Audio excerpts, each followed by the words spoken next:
are you on this lovely day?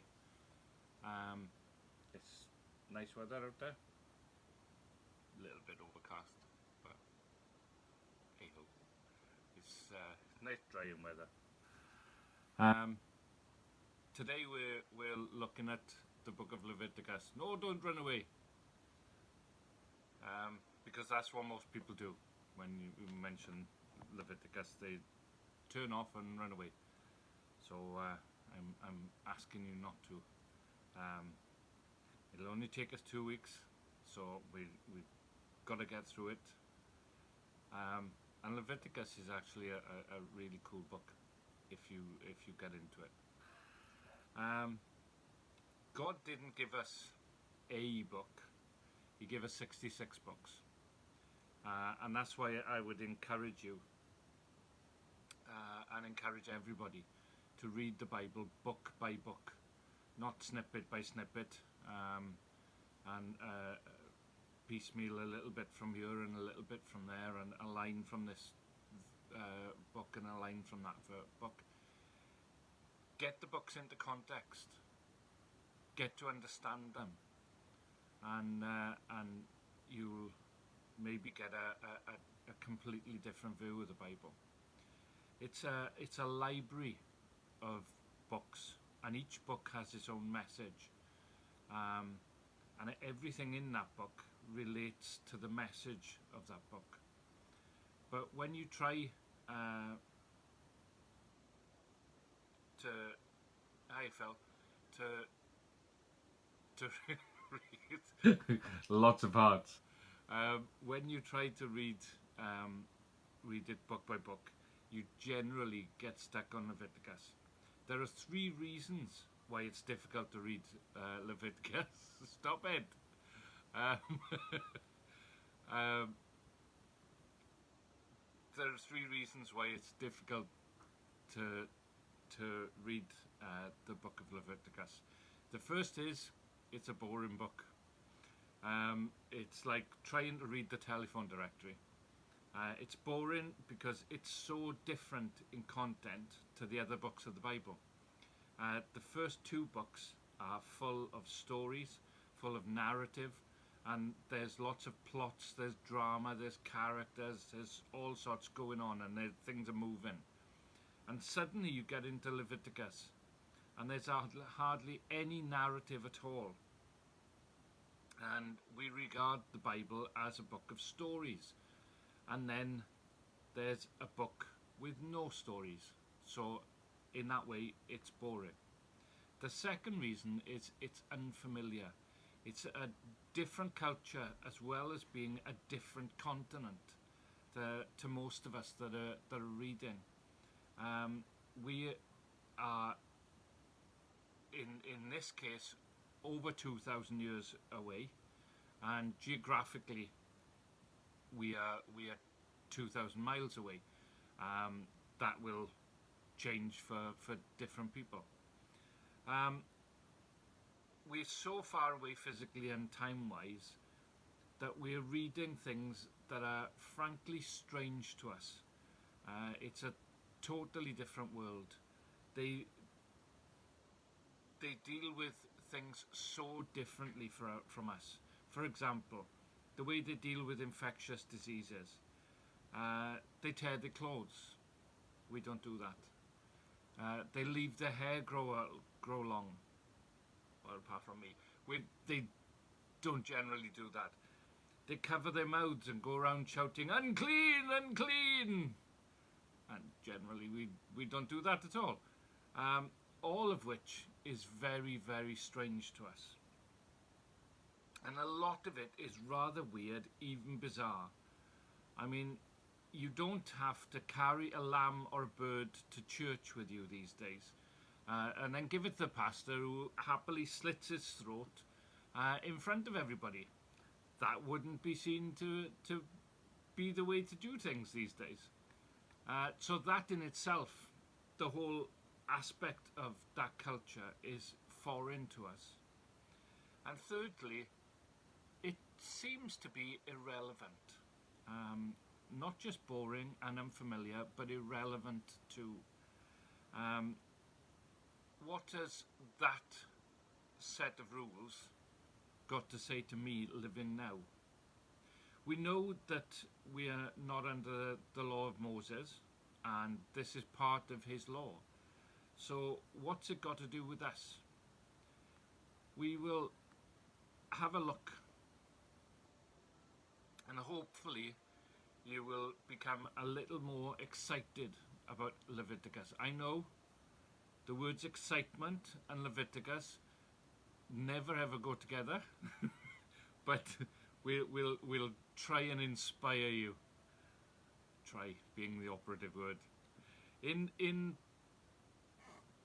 It's one of 5 books which are known as the Pentateuch, penta meaning 5. And the first 5 books in your Bible is, the Jews call it the Torah, the book of instruction. And they read it through once a year. And they start reading on the 8th day of the Feast of Tabernacles, which is around September, October time. And they read it through the year and finish the next Feast of Tabernacles. Let's look at the 5 books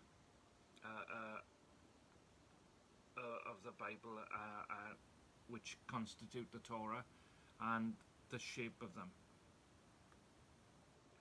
Firstly, we've got Genesis, the beginning.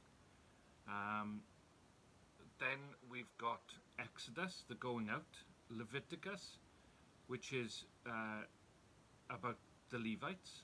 Numbers, which is, as it sounds, statistics. And Deuteronomy, the second law, or Deutero-second nominus law. In terms of who the books are about, Genesis is about the universe. It's a universal book about everyone and everything. Exodus is a national book. It zooms down onto one nation. Leviticus is a tribal book, and it zooms down onto one tribe. Numbers is a national book again, and Deuteronomy is a universal book, and it puts Israel against a backcloth of the nations of the world. Let's have a look at where they were written. Well, Genesis is written in the whole world, and it's concentrated on places like Chaldea and Canaan.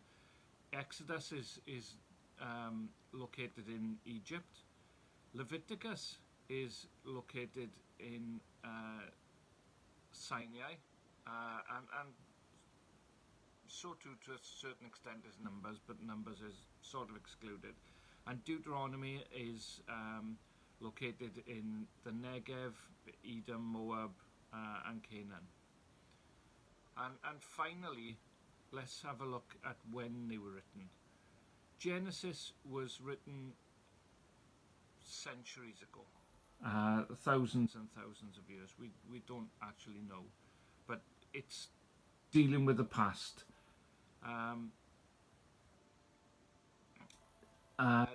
Exodus was dealing with a period of 300 years. So we've come down from Genesis, which is huge expanse of time, down to a period of 300 years. Leviticus is dealing with 1 month. 1 month. And then Numbers is dealing with 40 years, and Deuteronomy is dealing with the centuries to come, the future. So Leviticus is focused in. It's sort of like we start out here, we go in to 1 month, and then we go back out. So it's focusing in from the universe to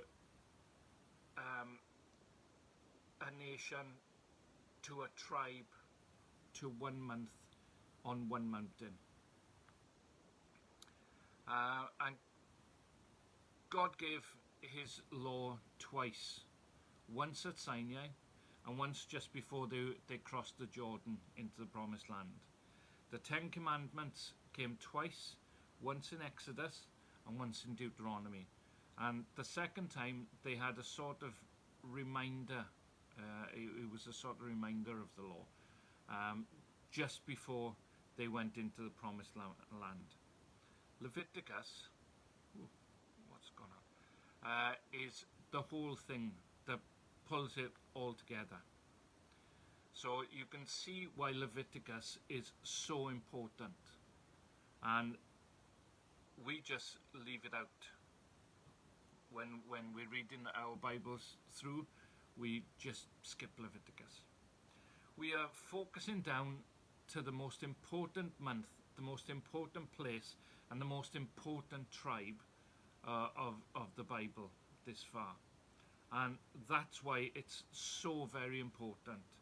The whole law of Moses hangs on this. And the Jews read it this every 12 months.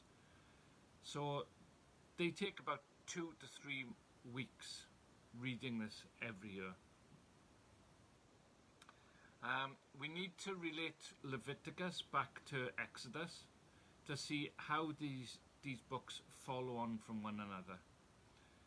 It's really important to see how these books grow out of the previous book. So how does Leviticus build on Exodus? In the second half of Exodus, the tabernacle is built. God's tent in which he lives among his people.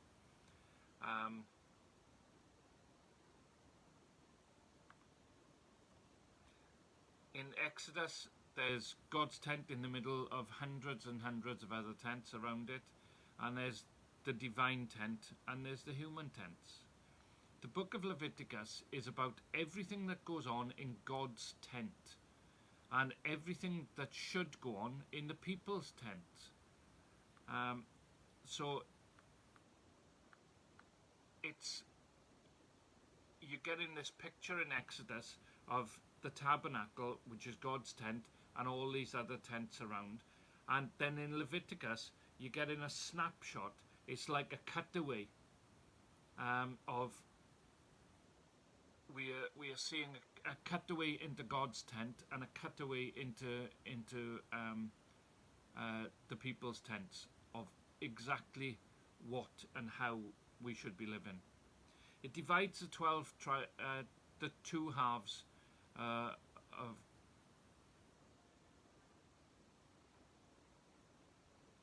it divides into two halves, God's tent and the people's tent, and it is the regulations for both. There's a bit more about it than that, but essentially that's it. The book of Exodus talks about God's approach to man, but Leviticus talks about man's approach to God. The book of Exodus is about deliverance that God brought to his people, and the book of Leviticus is about the dedication of God's people to him. So they both go hand in hand. So the book of Exodus is about God's grace in setting them free, and the book of Leviticus begins with thank offerings. Thank you to God for setting us free. How the people can show their gratitude for being set free. And therefore we need to see both halves. They're like two halves of an apple. It may not be as exciting as Exodus, but God expects something from us in return for what he has done for us. We all we are saved in order to serve. Exodus talks about how God saved his people, and Leviticus talks about how they are to serve him. We are not just saved, we are saved for a purpose. We need to read the Old Testament as if we were Jewish, and that's quite difficult for most of us. Let's read the book as a Jew. reads it once a year. We will see how to read Leviticus is a matter of life and death to a Jew. To read this book and to know it, and even more to live it. There's only one God, and that's the God of Israel. And all the other gods are figments of people's imaginations. There is only one God, and they were his people on earth. It's a very, very special relationship. And on God's side, he promised to do so many things for them. He promised to be their government, their minister of defense to protect them, their minister of finance, their minister of health to see that none of the diseases of Egypt would touch them. In short, to be everything they needed. Realistically, he was going to be their king. And in return, he expected them to live their lives correctly and to do things right or righteously. And the key to Leviticus keeps popping up in the New Testament. Be holy, for I am holy. And you sort of get the idea that if God was a person, they would have taken more notice. But God isn't, until Jesus, and so the people drifted off. In other words, God expects his people, the people he liberates, to be like him, and not to be like everyone else in the world around them, being in the world, but not of the world. And I'm sure that's where the essence of that statement comes from. If you're curious about something that appears in Leviticus, this is the key. God's saying in the book of Leviticus, you mustn't do that because the people around you do that. And you must keep yourself separate from them. You're to reflect my character and let people see what I am like. You're to be different. You're to be holy because I am holy. You're to reflect my holiness. You're to reflect my character and let people see what I am and what I am like by the way that you are and the way you are and what you were like. Now the key text is be holy, for I am holy. And you'll find it all over the New Testament because it still applies today. And if God says to you, he expects you to be like him. He expects you to live his way and be holy as he is holy. Now let's look at the general shape of the whole book. I told you the book is in two halves. The book builds up to a climax and then flows from a climax. It's in fact a multi-layered sandwich, a kind of McDonald's burger. There's something right in the middle and there's bits flowing out of each side, making an arrow shape, so to speak. And you will see straight away that the first correspondence and the last correspondence and the second to last are comparable, and they lead you into the middle. It's beautifully put together. Remember that God and not Moses is responsible for this pattern. There's more of God's word in the book of Leviticus than in any other book in the Bible. About 90% of the book of Leviticus is the direct speech of God. The Lord said to Moses. And that may be one of the reasons why we find it so difficult to read, because it just is that. There is no other book in the Bible that has so much of God's direct speech. So if you want to read God's word, this is a great place to start. Hi, Corey. God put this together, and you can see a pattern of and a harmony in it. You've got 1 to 7 offerings and sacrifices, 8 to 10 the priesthood, 11 to 15 unclean to clean, 16 the Day of Atonement, 17 to 22 common to holy, 23 to 25 worship, and 26 to 27 sanctions and vows. And the offerings and sacrifices go with the sanctions and vows, and the priesthood and worship go together. The main two distinctions, which people have to learn, is the distinction between unclean, clean, common, and holy. Excuse me.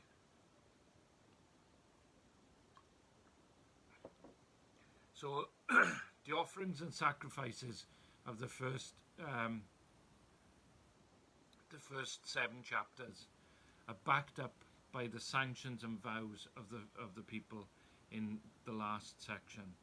The priesthood is in great detail corresponds to the worship that they are to lead, and how the worship of the people is to be led. But here we come into the main two distractions, which people have to learn, and I'm going to come back to that in a moment, because it's very important to find out the difference between clean and unclean, and between common and holy. Those are not the same things, as we shall see, and that's going to be another key to the book of Leviticus. Sorry. But the whole thing builds on one day, which is called the Day of Atonement. That's the day on which they had to take 2 animals, and they had to sacrifice 1 animal inside the camp. And what a key this is. The other animal, a goat, they would all put their hands on its head, one after another, and confess their sins. And then they would push the goat out of the camp into the wilderness, still alive, where it would wander around in the wilderness and die. And all their sins would be symbolically loaded upon the goat's head, and they would make it a scapegoat. That's where the term scapegoat comes from. It comes into our language from Leviticus, the scapegoat. And the scapegoat is one who gets all the blame, and the one who carries all the wrongs of the others away. And that's exactly where the term scapegoat comes from. The book, as I've said, is split into 2 halves, before the Day of Atonement, and one after, and one from a Christian point of view. And the first half describes our way to God, justification, and the second half describes our walk with God, sanctification. Great big words. Now, that just gives us the shape of the book. Now, having looked at the whole book and the shape of it, we're going to look at one or two items in it. 1 to 7, the offerings and sacrifices. There are 5 offerings and sacrifices. For gratitude, there's the burnt sacrifice, the meal sacrifice, and or the burnt offering, the meal offering, and the peace offering. The burnt offering is a surrender. You brought an animal, burnt the whole thing, and let God smell it. The whole thing was given to God, and God loves the smell of roast mutton and or bacon, and it was a sweet smell of savour to him, and you were to offer the whole thing to him. The meal sacrifice or offering, and this is an offering for service. This offering you kept part of for yourself, and you had a meal with God, and God had a bit and you had the rest. It was in essence a meal offering. And the peace offering, and this is constituting serenity, and you've got all the details of this in Leviticus, but I want you to notice that the first 3 offerings were the right way to say thank you to God for a blessing. They were not offerings for sin, they were thank offerings. In other words, do you feel grateful to God? This is how he wants you to say thank you to him. And this is how you express your gratitude to God if you were a Jew. And are you glad to be alive? Grateful for health, grateful for money, grateful for family, all of these things. Then you show your gratitude to God this way. And they could choose one of these 3 to show their thanks to God. The other 2 offerings were not to express gratitude, but rather were to deal with guilt.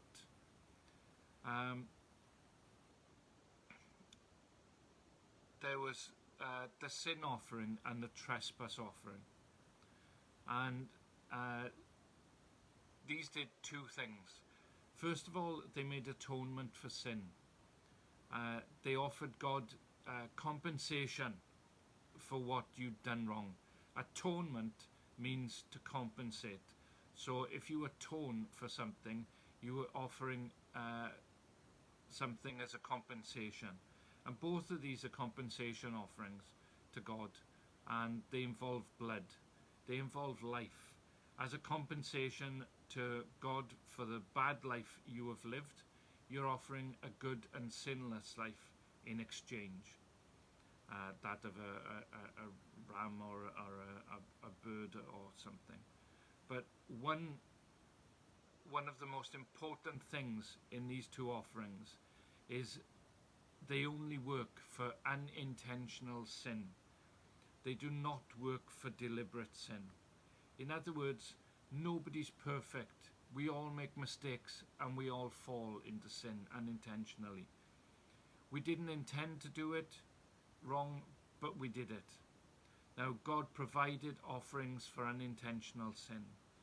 There isn't an offering in this list for deliberate sin. And that's very important, because this is picked up in the New Testament. The New Testament distinguishes between accidental sin in Christians and deliberate willful sin in Christians. And the New Testament, like the Old Testament, says if we deliberately sin after being forgiven, there is no more sacrifice for the sin. Something to think about. That comes straight out of the book of Leviticus.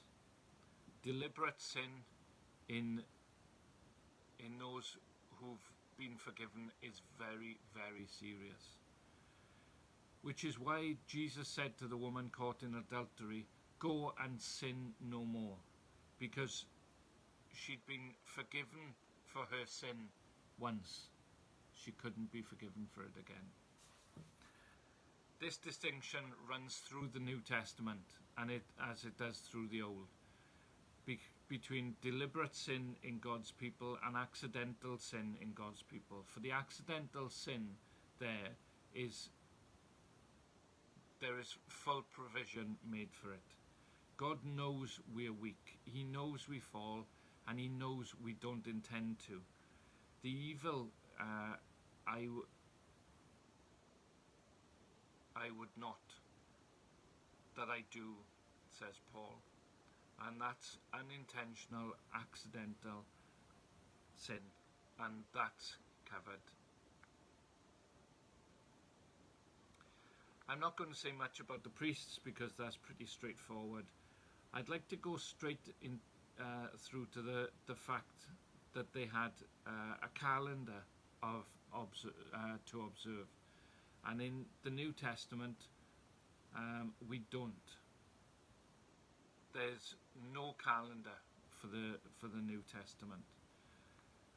For the Jews, there is a calendar, and a vital part of their walk with God. They are being treated as children. Adults don't need a calendar.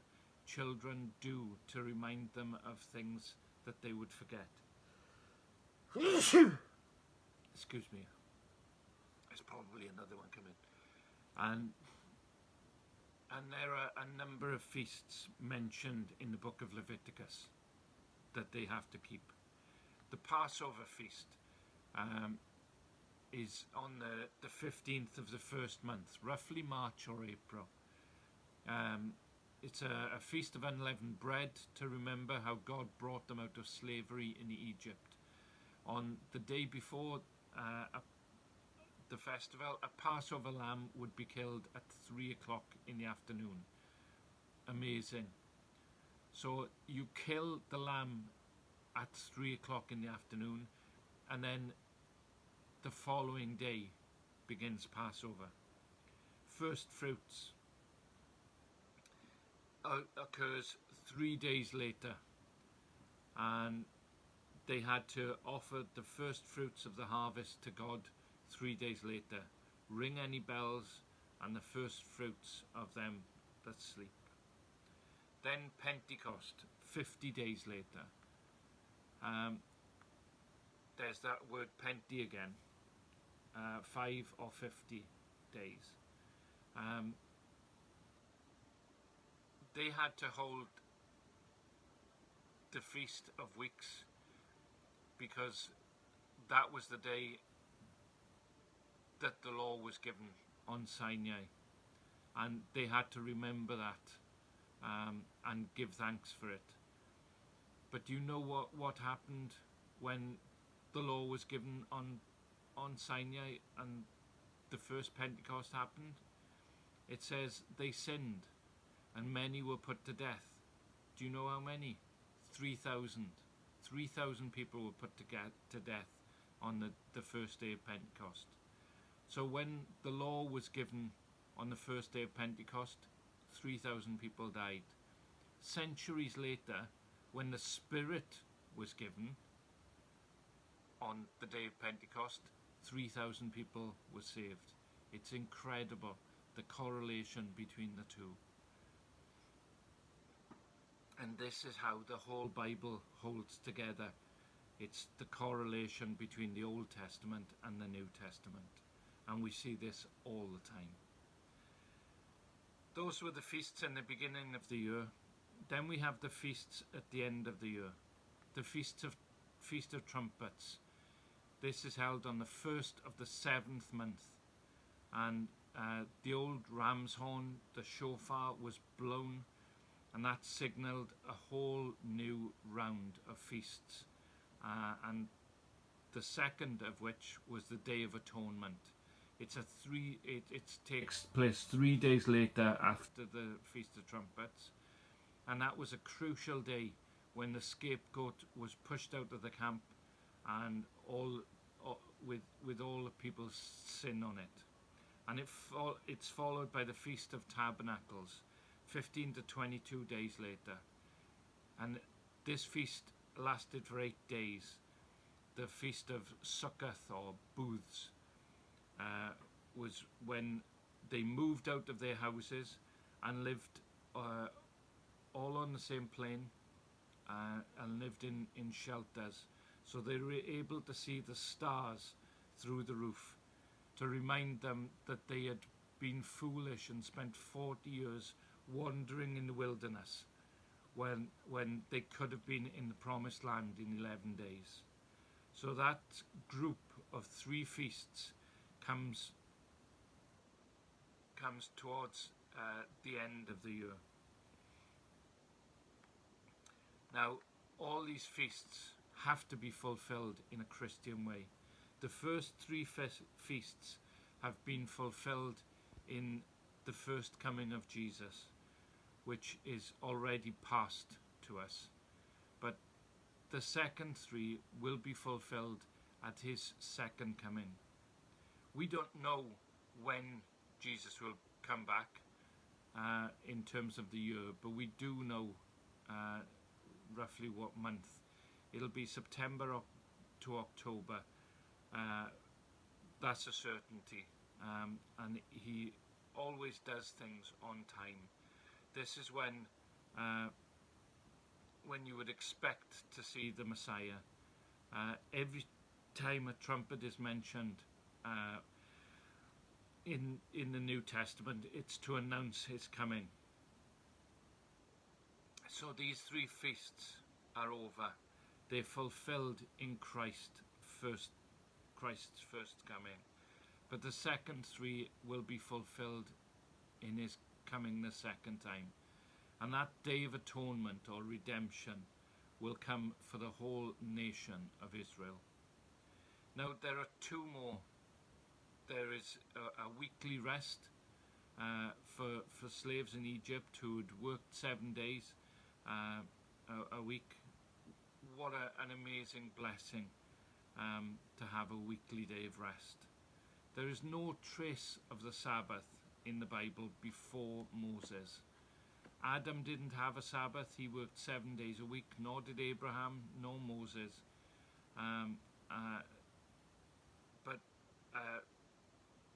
Nor did Moses originally. But Moses introduced this weekly day of rest. Not a holiday or a family day. It was a day for God, a holy day. And that was part of their calendar. The first were annual, and this is weekly. And the last was every 50 years. You have a sabbatical, which is to rest every 7 years, and you have the year of Jubilee, which comes on the 50th year, every 50 years. Every 50 years, everybody's bank balance would be leveled. Wouldn't you enjoy that? So all your debt's wiped out, and you get exactly the same amount of money in there. All the property was reverted to the family who owned it every 50 years. So the leases got cheaper as you got nearer the 50 years because they were shorter leases. And slaves would be set free on the 50th year. All sorts of amazing, lovely things happened. So people looked forward to the Jubilee, to the acceptable year of the Lord, when there was good news for the poor, because they'd be rich again, and the captives would be set at liberty. Now, does that strike a chord? Jesus proclaimed, "The Spirit of the Lord is in me, to set at liberty the captives, and good news for the poor, to proclaim the acceptable year of the Lord. In other words, Jesus began the real Jubilee, to which every one of these has been looking forward. You see how important it is to understand the Old Testament as to understanding the New. Now we come to the very important but difficult question of the difference between holy and common and clean and unclean. You see, the world almost thinks in terms of good and bad. There are only two ways of thinking in the human world, but in the biblical world there are three ways of thinking. The first, we first encounter this in Leviticus, and if you don't master it, you won't master Leviticus. A thing may be clean, but it is still common. Now, there are two processes going on here. One is when sacred, godly, holy things are profaned and become common. You can spoil a holy thing by making it common. In the start of the Romanian Revolution, about 30 odd years ago, came about because a Christian pastor went out and bought a toilet roll, and when he went to use it, he realized it was made out of the Bible. Now, the Bible Society had sent Bibles into Romania previously, and the Communist Party made a big publicity stunt about this, and they weren't handed out, but rather they were used to manufacture toilet rolls. And he was so incensed, he preached a sermon about it, which sparked the Romanian Revolution. It hadn't made the Bible unclean, because there's nothing unclean about going to the toilet. It's icky, but it's not unclean. But it had made the Bible common. It had profaned it. It had made it a holy thing common. The next stage is to take a common, clean thing and make it sinful. And the three words are sacred, secular, and sinful, correspond roughly to this thinking of holy, clean, and common. Or clean and common, roughly the same, and unclean. Now, just as there is a process of profaning holy things to make them common, and polluting common and clean things to make them unclean, there is a process of redeeming the situation. You can cleanse the unclean and make it clean, and then consecrate the clean thing to make it holy. So it's essentially a three-layered thing, with holy at the top, then common and clean in the middle, and unclean at the bottom. And the thing is, in the Bible, what is holy and what is unclean must never come into contact. There has to be this in-between bit. So you've got common and clean here, and you've got holy up here, and unclean down there. And it has to go through the common and clean. The common and clean is the pivotal point. Things holy and things unclean have nothing in common. And it's almost also mentioned in the Bible that the mixture of unclean and clean will make both unclean. It's like when you put clean washing in with dirty washing. Once you put them together, they're all unclean. The clean doesn't make the unclean clean. The unclean makes the clean dirty. It's the same thing as if you put a rotten apple in a bowl, all the apples go rotten. This is mentioned in Nehemiah. He's said when you put dirty things in with clean, they're all then dirty. Similarly, if you mix holy and clean, holy and common things, that makes them all common. It's a downward process. So holy to common and clean to unclean and sinful and bad. And ultimately that leads to death, quite literally. Whereas unclean to common, to clean to common to holy, that leads to life.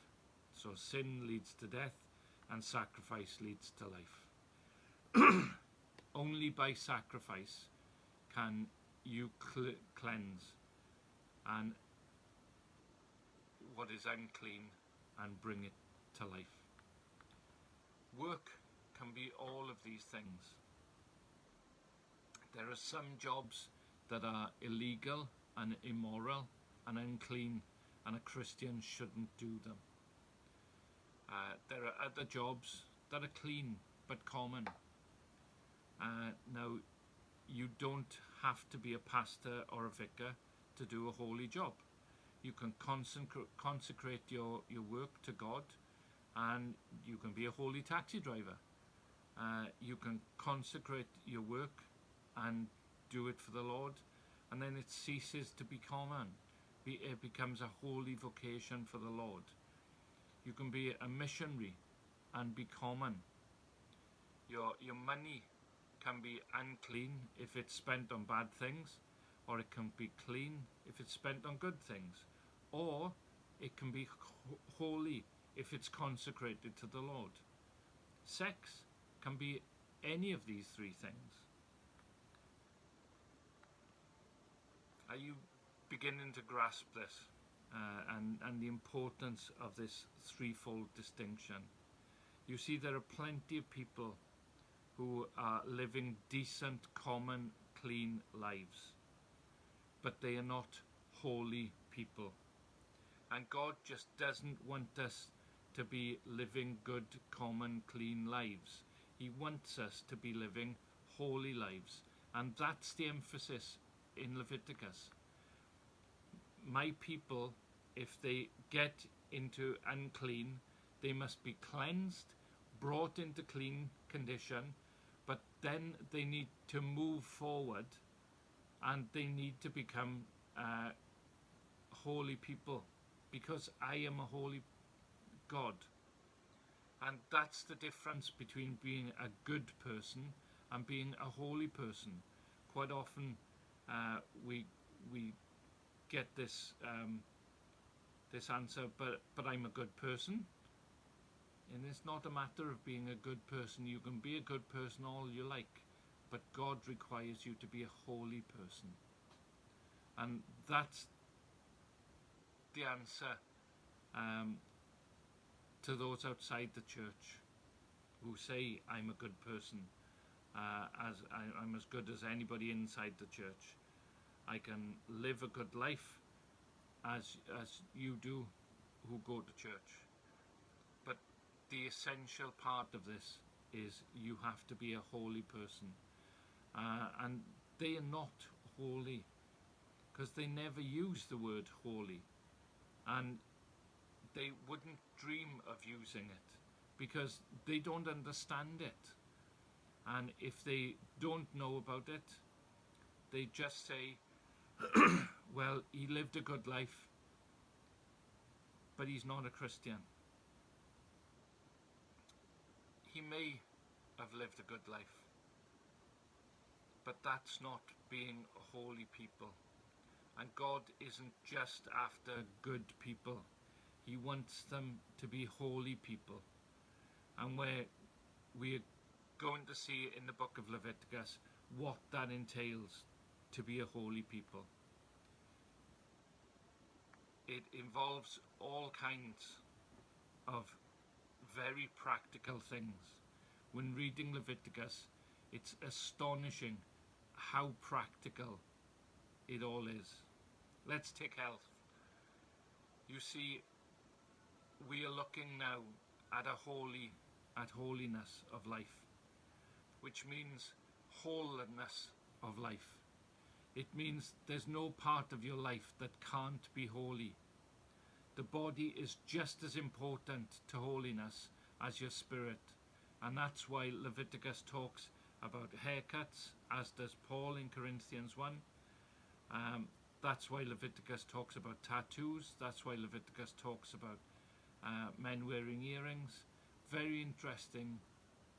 This is all holiness to the Lord. And it's as practical as that. It does talk about bodily discharges, both male and female, and childbirth. There's an awful lot about food in here, about clean and unclean food. You know that the Jews have made an awful lot about kosher food in Jewish circles. They've almost built a religion around it, and it's all to do with the text, "Thou shalt not boil the kid in the mother's milk." So they have 2 kitchens and 2 lots of pots and pans, and dairy and meat products in separate areas, and that's not what that verse is about. As I said, they've almost built a religion around it. Did you know that Abraham was not kosher? He gave veal and butter to the 4 angels who visited him. Terrible. Actually, you see, the boiling of the kid in the mother's milk was a fertility rite of the Canaanites. And God said, you don't do that because they do it. You're holy to me, and you don't get involved in that kind of superstition. And there are things in Leviticus about not getting involved in occultism and spiritist mediums. There's quite a bit about dry rot in your house. You don't call in rent-a-kill, you burn your house down because you love your neighbours. And if you don't burn your house down, the dry rot will transfer over to their house. So you burn your house down because you love your neighbours. And if you love your neighbour, you burn your house down to stop it spreading. And then there are clothes, no mixed materials. Social life is covered, and it says holiness means paying special attention to the poor, the blind, and the aged. It says you're a holy person, and you will stand up when an old person comes into the room. This is holiness, and it's very practical. It covers the whole life. The very text, you shall love your neighbour as yourself, comes directly from Leviticus. This is part of holiness. And it talks about incest being down in the unclean realms, and it talks about buggery and homosexuality being there as well. What is a holy life? It's how you behave from Monday to Saturday, and not just on Sundays. It's every part of your life, your house, your food, your clothes, your everything. It's concerned with all of your life. That's what holiness is, and that's what we learn all this from Leviticus.